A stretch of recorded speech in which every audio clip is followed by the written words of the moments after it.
When we talk about Emtee, why can't we mention him in and amongst the top 4 of South African rap? Because the top 4 has been Umaglera, no particular order by the way, Maglera, Blackie, Nasty C, A-Reece. And I'm out here thinking like, hey, Emtee has such longevity, but he also has classical albums, bro. He has Avery, bro. He has Manando. Even the track Manando was such a crazy banger when it dropped that.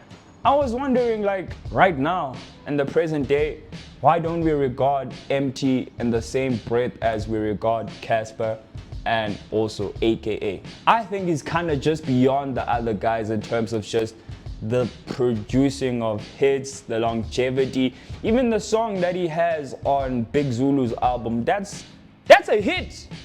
Mambiza 21 imibuzo. My brother, he can adapt to shit as well. That song, he adapted to that sound that Big Zulu is accustomed to.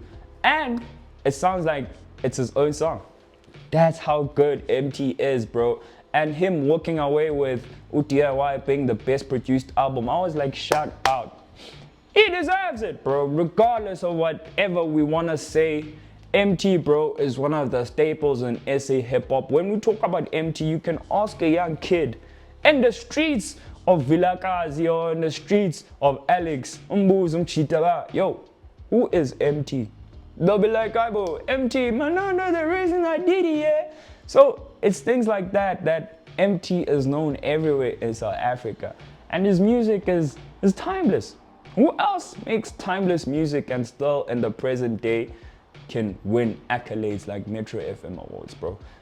Still in the present day can drop DIY 3 and it becomes such an album that it's streamed by almost everyone in the whole of South Africa, bro.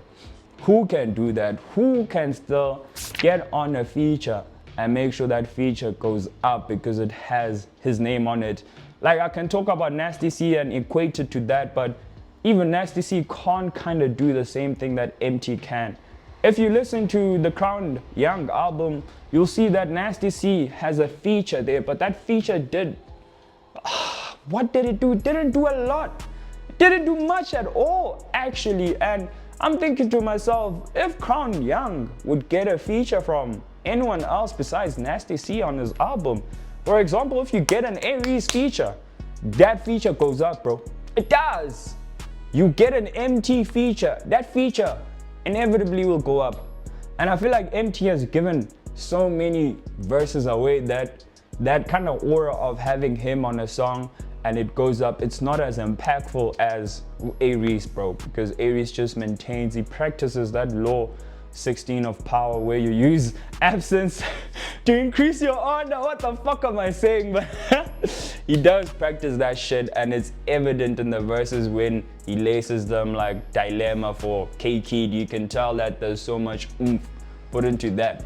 But I'm not yapping about A-Reece right now. I'm talking about Mtembeni, Emtee, and that is a force to be reckoned with. And us putting him in the same category as the Magleras of the world, the Blackies of the world, it's unfair on Emtee and his legacy as an artist this far, bro. Let's put him above those people in terms of impactfulness and the fact that he's still relevant till this day, bro. You know how hard it is to keep up relevancy in this industry, bro. Yo, you come and go, bro, here, and you get people who still perform the songs that were the hits in 2019, bruh. You go to gigs and you out here like, oh, you're still performing this song? This song is not doing shit for you, but you're still out here doing that shit because that's the only hit that you can perform. You can't say that shit for Emtee because the catalog is immaculate, my brother. It's strong, it weathers the storm, it passes the test of time. It's just great. And even the fans has got Emtee. I feel like Emtee, his fans are a core fan base. It's like one of those fan bases where you can never ignore because they'll always be there. And even when I'm speaking about something that's regarding Emtee, it'll always go up because Mtembeni has so many fans and he's liked beyond the fact that he's a musician.